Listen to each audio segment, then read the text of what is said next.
말씀 보겠습니다. 열왕기하 7장에서 보기입니다. 열왕기하 7장 3절부터 11절의 말씀입니다.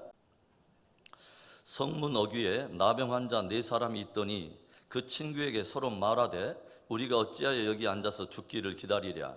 만일 우리가 성읍으로 가자고 말한다면 성읍에는 굶주림이 있으리니 우리가 거기서 죽을 것이요 만일 우리가 여기서 머무르면 역시 우리가 죽을 것이라. 그런즉 우리가 가서 아람 군대에게 항복하자. 그들이 우리를 살려두면 살 것이요 우리를 죽이면 죽을 것이라 하고 아람 진으로 가려하여 해질 무렵에 일어나 아람 진영 끝에 이르러서 본즉 그곳에 한 사람도 없으니 이는 주께서 아람 군대로 병거 소리와 말소리와 큰 군대 소리를 듣게 하셨으므로 아람 사람이 서로 말하기를 이스라엘 왕이 우리를 치려하여 햇사람의 왕들과 애굽 왕들에게 값을 주고 그들을 우리에게 오게 하였다 하고 해질 무렵에 일어나서 도망하되 그 장막과 말과 나귀를 버리고 진영을 그대로 두고 목숨을 위하여 도망하였음이라. 그 나병 환자들이 진영 끝에 이루고자 한 장막에 들어가서 먹고 마시고 거기서 은과 금과 의복을 가지고 가서 감추고 다시 와서 다른 장막에 들어가 거기서도 가지고 가서 감추니라. 나병 환자들이 그 친구에게 서로 말하되 우리가 이렇게 해서는 아니 되겠도다. 오늘은 아름다운 소식이 있는 날이거늘 우리가 침묵하고 있도다. 만일 밝은 아침까지 기다리면 벌이 우리에게 미칠지니 이제 떠나 왕궁에 가서 알리자 하고 가서 성읍 문지기를 불러 그들에게 말하여 이르되 우리가 아람진에 이르러서 보니 거기에 한 사람도 없고 사람의 소리도 없고 오직 말과 나귀만 매여 있고 장막들이 그대로 있더이다 하는지라. 그가 문지기들을 부르매 그들이 왕궁에 있는 자에게 말하니. 아멘. 기독교인의 영성 가운데 가장 깊은 영성의 덕목으로 다루어지는 것 중에 하나가 뭐냐면 바로 침묵입니다. 그런데요, 이 고귀하고 숭고한 영성의 덕목이라고 할 수 있는 이 침묵이 죄가 되는 경우도 있을까요? 오래전 우리나라에 소개되었던 로베데 장군이라고 하는 영화를 보면 불의한 나치 정권에 저항했던 많은 레지스탕트, 즉 저항운동가들이 감옥에서 처형당하는 장면이 그 영화에 등장하는데 그 중에 저항운동에는 단 한 번도 참가한 일이 없는데도 잘못 붙잡혀온 한 사람이 등장을 해요.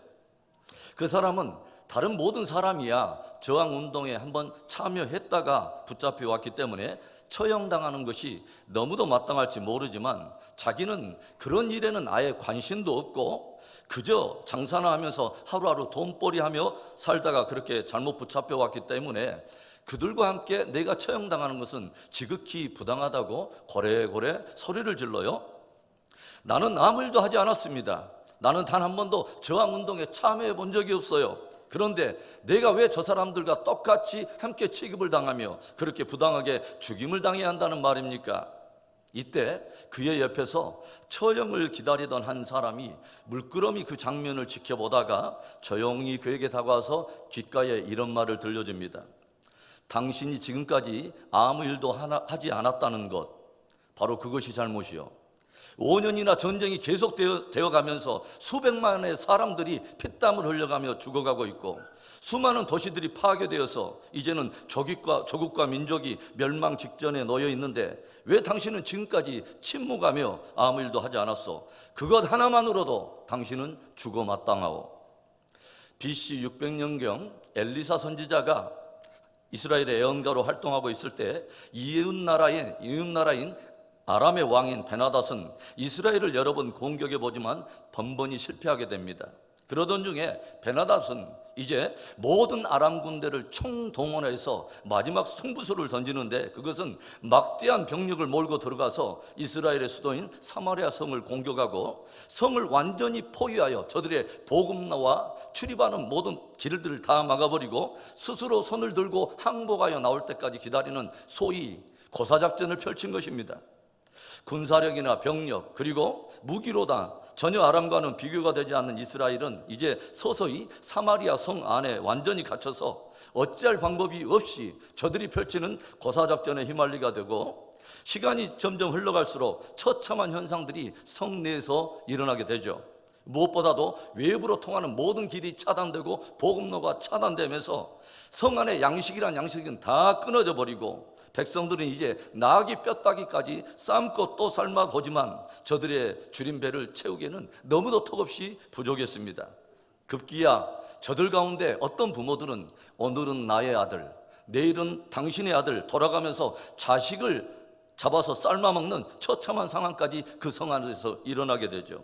그리고 백성들의 이렇게 부르짖는 소리에 왕도 굵은 베옷을 입고 도저히 답이 나오지 않는 이 상황 속에서 안개 속에 가리워진 불투명한 내일을 바라보며 통곡을 하기 시작합니다. 그런데 오늘 사마리아 도성에서 일어난 이 비극적인 상황은 비극으로 끝나는 것이 아니라 놀랍게도 큰 기쁨과 회복의 잔치로 끝나는 것을 우리가 보게 돼요. 어떻게 이런 대반전이 일어날 수 있었을까요? 그것은 4명의 나병 환자들이 들려준 기쁨의 소식 때문이었습니다. 오늘 이 일련의 이야기 속에는 4명의 나병 환자들을 통해서 우리가 깊이 깨우치게 되는 복음 안에 담겨있는 깊은 본질을 우리가 발견하게 돼요. 복음이란 여러분 무엇일까요? 복음, 그것은 무엇일까요? 첫째로는 값없이 얻게 되는 구원의 은혜입니다. 3절과 4절의 말씀, 성문 어귀에 나병 환자 4사람이 있더니 그 친구에게 서로 말하되 우리가 어찌하여 여기 앉아서 죽기를 기다리랴. 만일 우리가 성읍으로 가자고 말한다면 성읍에는 굶주림이 있으니 우리가 거기서 죽을 것이요 만일 우리가 여기서 머무르면 역시 우리가 죽을 것이라. 그런즉 우리가 가서 아람 군대에게 항복하자. 그들이 우리를 살려두면 살 것이요 우리를 죽이면 죽을 것이라 하고, 계속되는 적들의 펼치는 고사작전에 휘말리게 되면서 기화와 굶주림에 허덕이고 있는 사마리아 도성 성문 한 어귀의 기퉁이에서 4명의 나병 환자들이 모여서 함께 대화를 나누고 있어요. 기아와 굶주림이 계속되는 상황 가운데서도 자신들이 가지고 있는 병 때문에 적진에도 그리고 아군인 그 사마리아 도성 안에도 들어가지도 못하고 격리되어 있는 그들이 어떤 이야기를 나눕니까? 야, 우리가 성 안에 들어가도 우리는 결국 굶어 죽을 테고, 그리고 어차피 나병 환자들을 어디서도 환영해 줄 리가 만무하니 차라리 적군에 가서 우리가 오늘 항복하자. 그래서 저들이 살려주면 우리가 생명을 얻을 거고 저들이 죽이면 우리가 죽기밖에 더 하겠느냐. 차라리 적군에게 항복을 해서 저들이 살려주면 우리는 적들로부터 우리가 양식을 얻고 생명은 우리가 부지하지 않겠느냐라고 서로 얘기를 나눈 거예요. 그래서 죽음을 불사하고서 이제 비정한 마음으로 자리를 털고 일어난 4명의 나병 환자들이 황혼역에 조심스럽게 한 걸음 한 걸음 아람 적진의 진영에 이르게 됩니다. 그런데 정작 적진에 도착해 보니까 놀랍게도 거기는 단 한 사람의 아람 병사도 찾을 수 없고 그곳이 적군의 진영이 텅텅 비어 있는 거예요. 어떻게 된 일일까요? 그 이유를 6절과 7절이 우리에게 주고 있습니다. 이는 주께서 아람 군대로 병거 소리와 말소리와 큰 군대의 소리를 듣게 하셨으므로 아람 사람이 서로 말하기를 이스라엘 왕이 우리를 치려하여 햇사람의 왕들과 애굽 왕들에게 값을 주고 그들을 우리에게 오게 하였다 하고 해질 무렵에 일어나서 도망하되 그 장막과 말과 나귀를 버리고 진영을 그대로 두고 목숨을 위하여 도망하였음이라. 나병 환자들이 아람 적진에 도착하기 바로 하루 전날 어떤 일이 있었냐면 주님께서 온 아람 군사들의 귀를 집단적으로 열어가지고 병거 소리와 말소리와 큰 군대 소리를 듣게 하심으로 저들은 이스라엘이 가나안 그 군대들과 애굽의 원병들을 청하여 마침내 그 엄청난 병력의 군대들이 자기들 가까이 오고 있다고 오판하게 함으로써 저들이 스스로 장막과 말과 나귀를 버리고 그대로 걸음 하나 살려라 하고 그 진영을 그대로 비워준 채 다 도망해버렸다고 하는 거죠. 하나님께서 집단적으로 환청을 듣게 하셔서 모든 적들이 큰 두려움 가운데 무엇 하나 남기지 않고 모든 것을 그대로 두고서 도망가 버렸다고 하는 거예요. 그리고 이 엄청난 상황과 이 사실을 처음으로 접하고 또 보게 된 사람들이 다름이 아닌 오늘 4명의 나병 환자들이 된 것입니다. 그런데 이 나병 환자들에게는 기승전결 어떻게 해서 이 상황이 펼쳐지게 됐지 하는 그런 이해가 중요한 것이 아닙니다. 우선 저들은 굶주림을 채우기 위해서 먹고 마시고 또 할 수 있는 대로 먹고 마시고 세속적인 좀 속된 말로는 이빠이 배를 다 채웠습니다. 그래서 오늘날 상황도 아닌데 저들 모두가 얼마나 먹었던지 확진자가 되었습니다.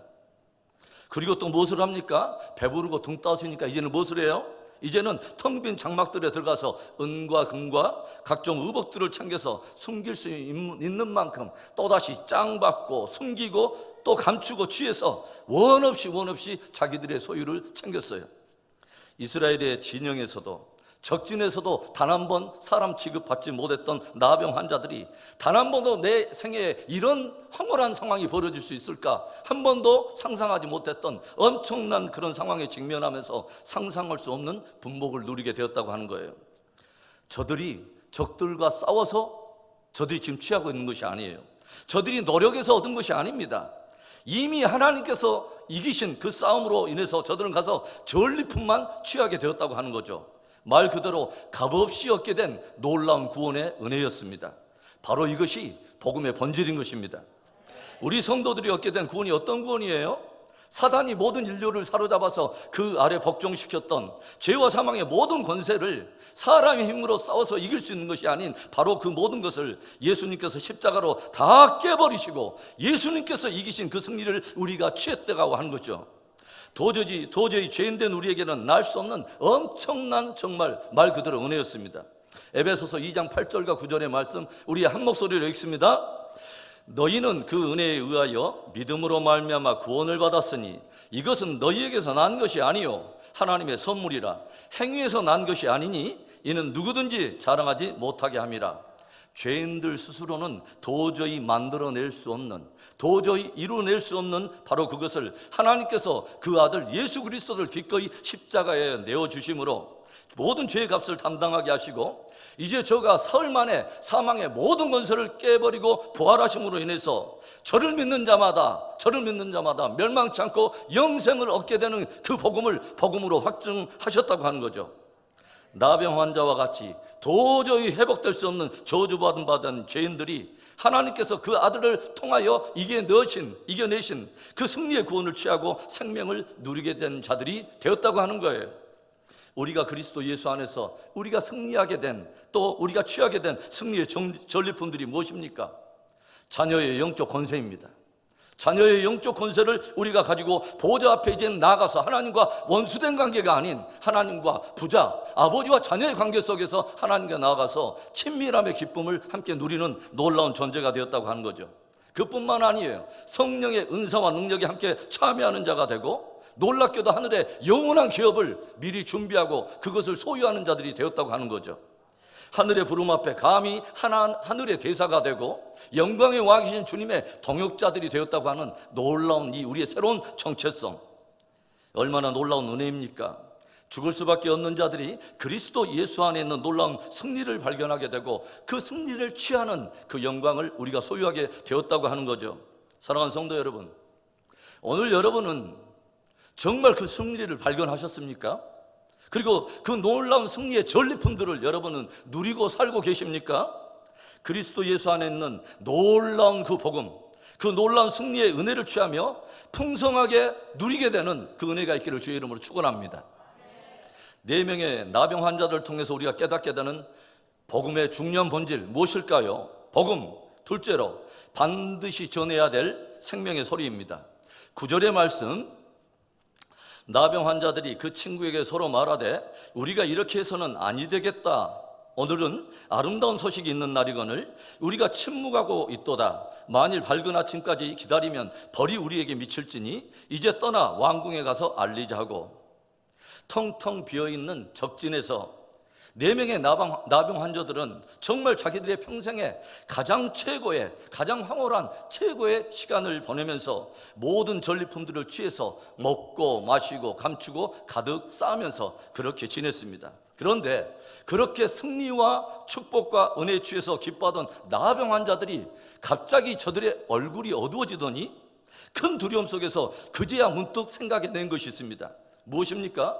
이곳에서 우리가 누리고 있는 그 풍요함과는 정반대로 기아와 굶주림으로 지금도 죽어가고 있는 사마리아 도성과 그 안에 갇혀있는 동족과 또 모든 백성들입니다.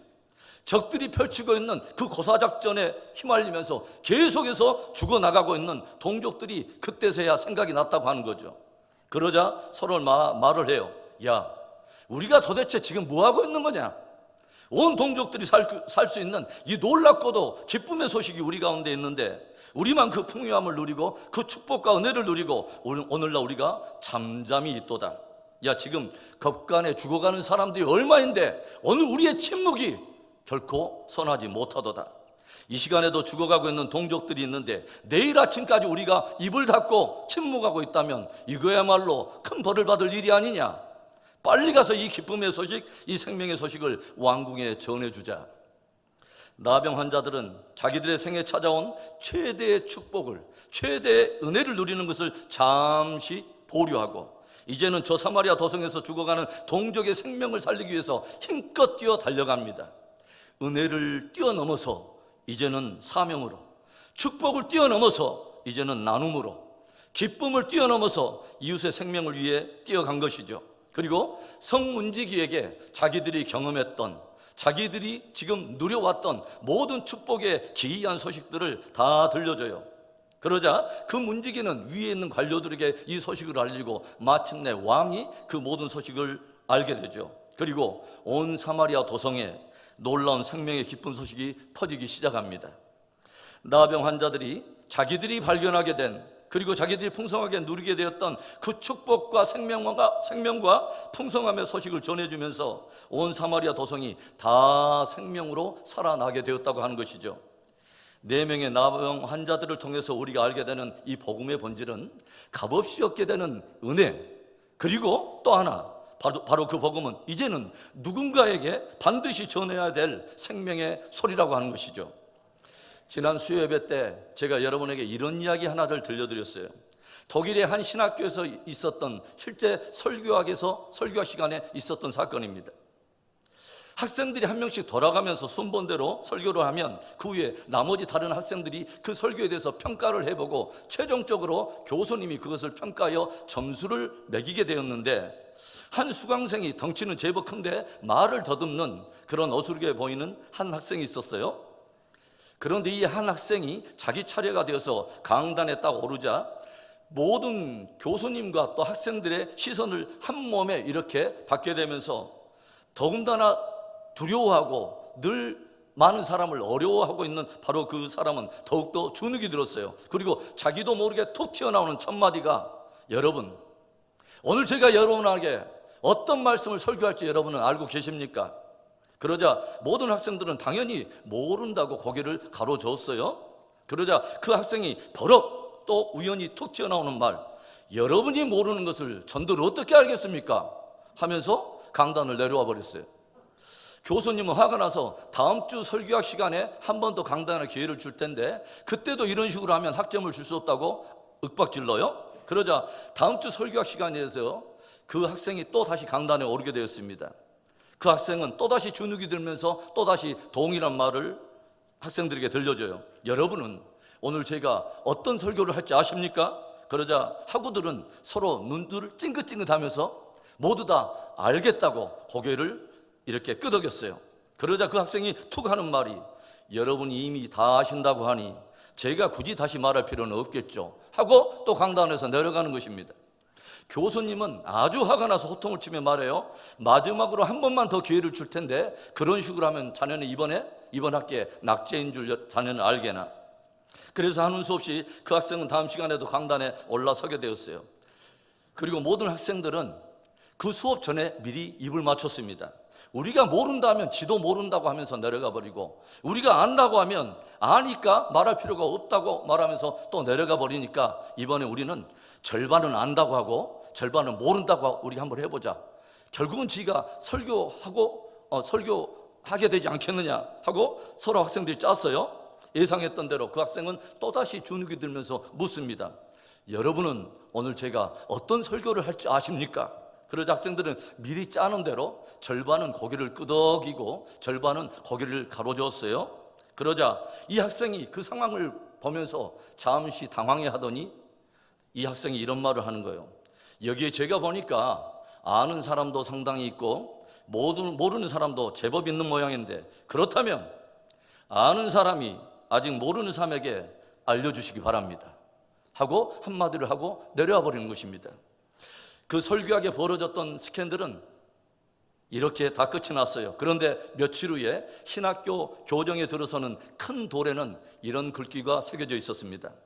먼저 아는 사람이 아직 모르는 사람에게, 먼저 아는 사람이 아직 모르는 사람에게.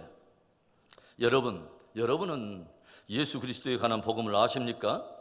저를 믿어서 죄로부터 구원을 얻게 되며 저를 믿어서 영생을 얻게 되는 놀라운 복음을 여러분은 알고 계십니까?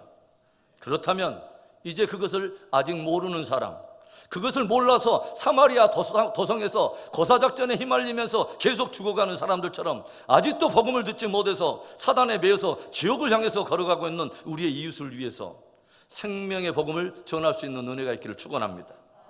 복음은 먼저 알게 된 사람이 반드시 전해줘야 될 생명의 소리인 것입니다. 많은 사람들은 전도를 은사라고 말을 해요.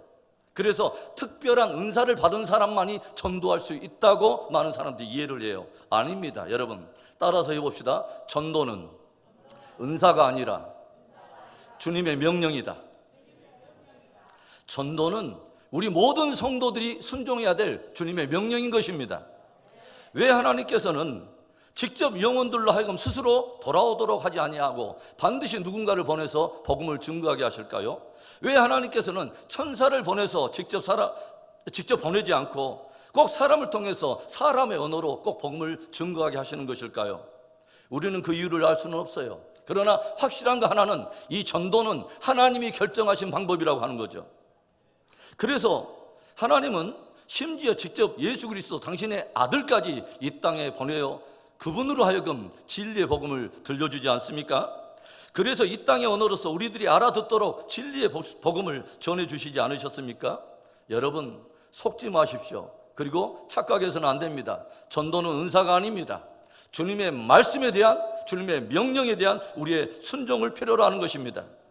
먼저 발견했고 먼저 들었고 먼저 믿어 영생을 얻는 이 복음이 나에게 실제가 된 사람은 그 풍성을 누리게 될 뿐만 아니라 이제는 아직도 듣지 못하고 죽어가고 있는 그 사람을 위해서 반드시 전해야 될 생명의 소리가 바로 복음인 것입니다.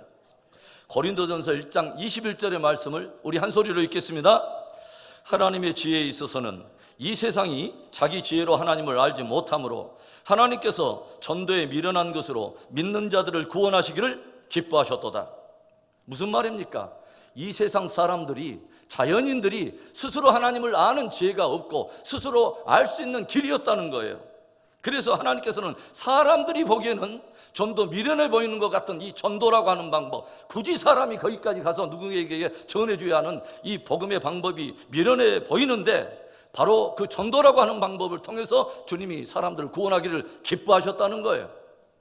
그래서 전도는 사람의 지혜에서 나온 것이 아니라 하나님의 지혜에서 나온 것이고 이것을 하나님이 기뻐하신다는 것입니다. 사람들이 스스로 하나님을 알 수 있었다면, 사람들 스스로가 하나님을 아는 지혜가 있었다면 왜 그 많은 선교사들이 굳이 엄청난 희생의 대가를 치르면서 바다를 건너고 대륙을 지나고 물설고 낯설은 그 땅에서 정착하며 살아야 합니까? 왜 서부 아프리카 코트 디부아르라고 하는 낯선 땅에 가서 한 번도 배워보지 않는 불어를 익혀야 되고 질병과 여러 열악한 환경에 자녀들까지 희생에 노출시키면서 그렇게 복음을 증거해야 하느냐, 이것입니다.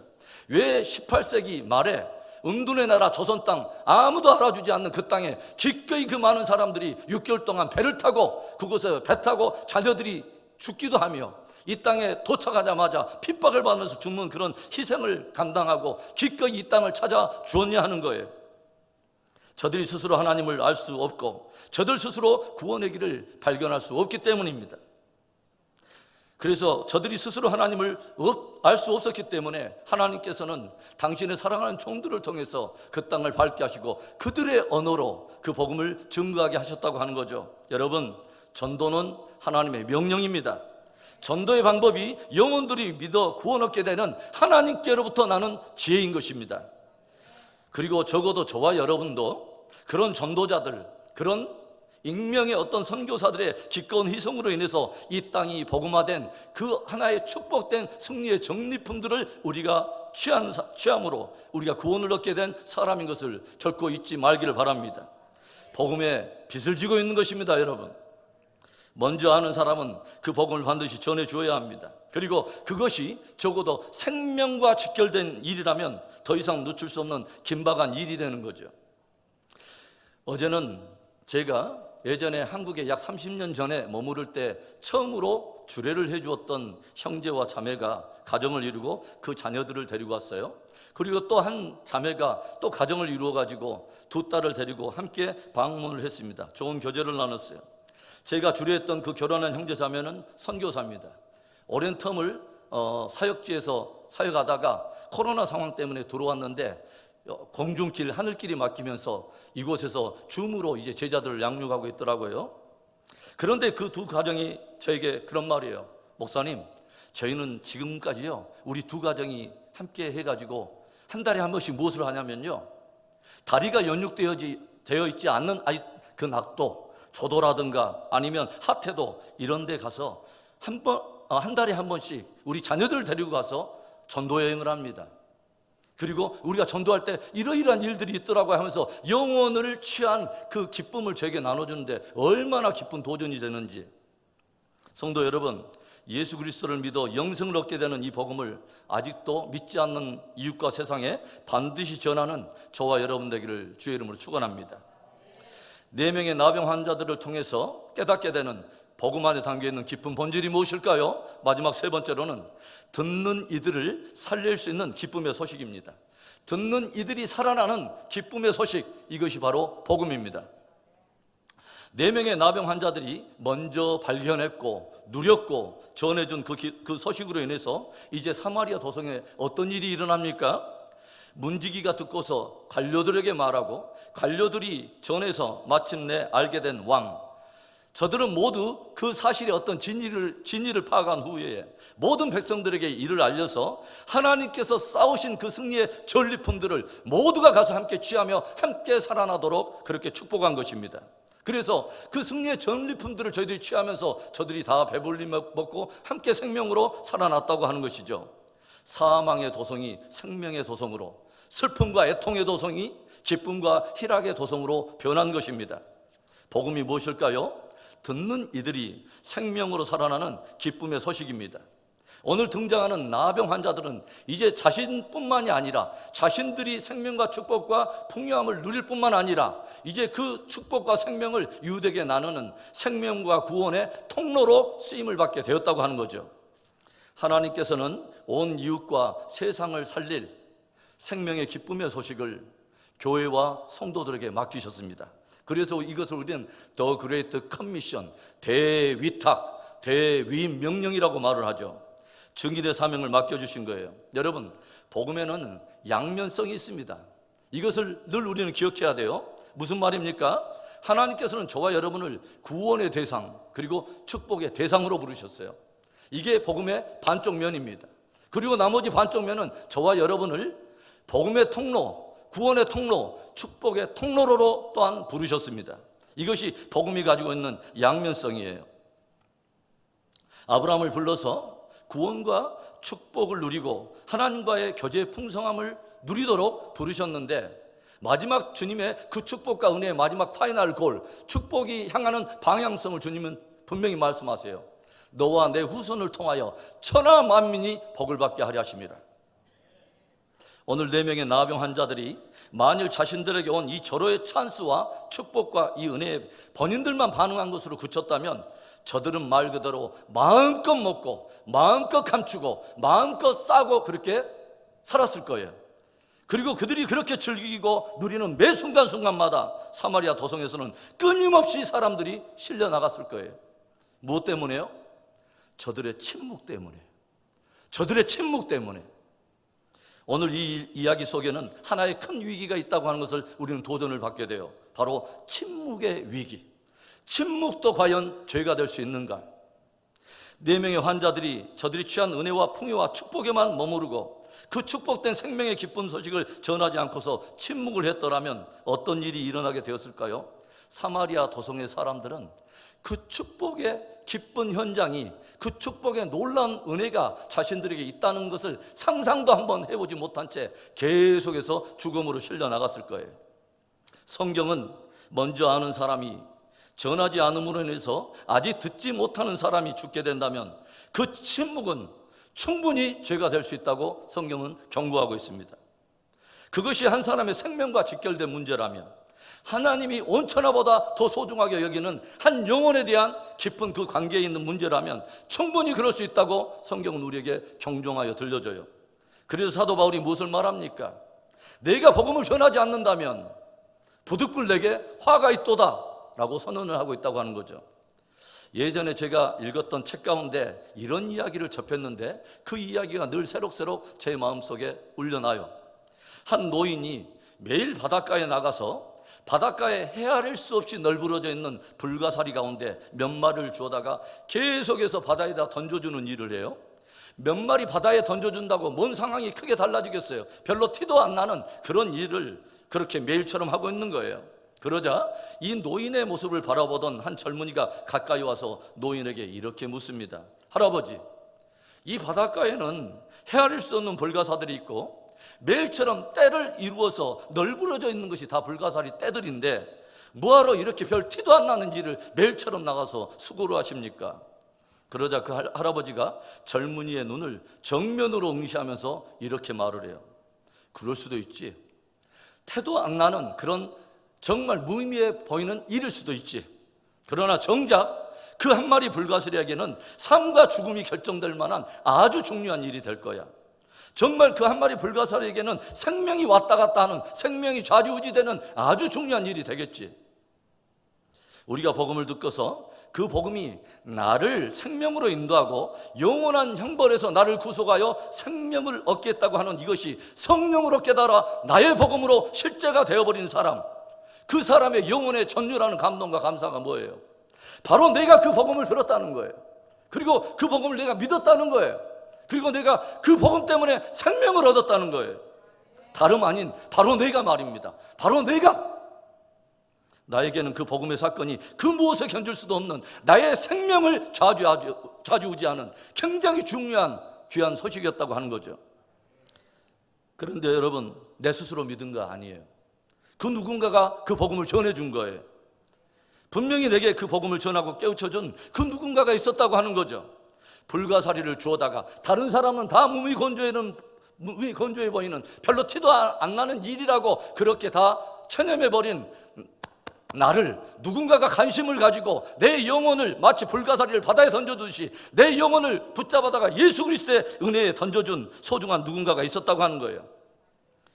이 세상에서 가장 숭고하고 가장 위대한 일, 가장 긴박하고도 중요한 일이 여러분 뭐라고 생각하세요? 생명을 살리는 일입니다. 그래서 소방차가 지나가고 경찰차가 지나가고 구급차가 지나가면 모든 차량이 거기에다 우선순위를 내어주잖아요. 그렇죠? 길을 내어줍니다. 왜요? 생명이 달려있는 문제이기 때문에. 우리들의 모든 삶의 우선순위가 바로 그 일이어야 합니다. 듣는 이들이 살아날 수 있는 기쁜 소식, 생명의 소식이 우리에게 있습니다.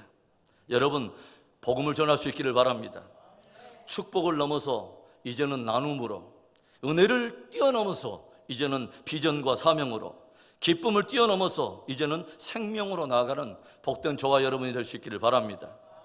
사랑하는 성도 여러분, 오늘 4명의 나병 환자를 통해서 주님께서 우리에게 깨우쳐 주시는 놀라운 이 복음의 본질, 복음은 값없이 믿어 구원을 얻게 된 귀한 은혜입니다. 그리고 그 복음은 아직 듣지 못한 누구가 반드시 들어서 살아나야 될 기쁨의 소식인 거죠. 그 복음은 듣는 이들이 살아나는 기쁨의 소식이었습니다. 진실로 구원과 축복과 은혜의 대상일 뿐만 아니라 그 구원과 축복과 은혜를 이웃과 세상에 흘려보내는 그 통로로 쓰임을 받게 되는 저와 여러분의 복된 생애, 그런 우리 은혜 비전교회 되기를 주님의 이름으로 간절히 축원합니다.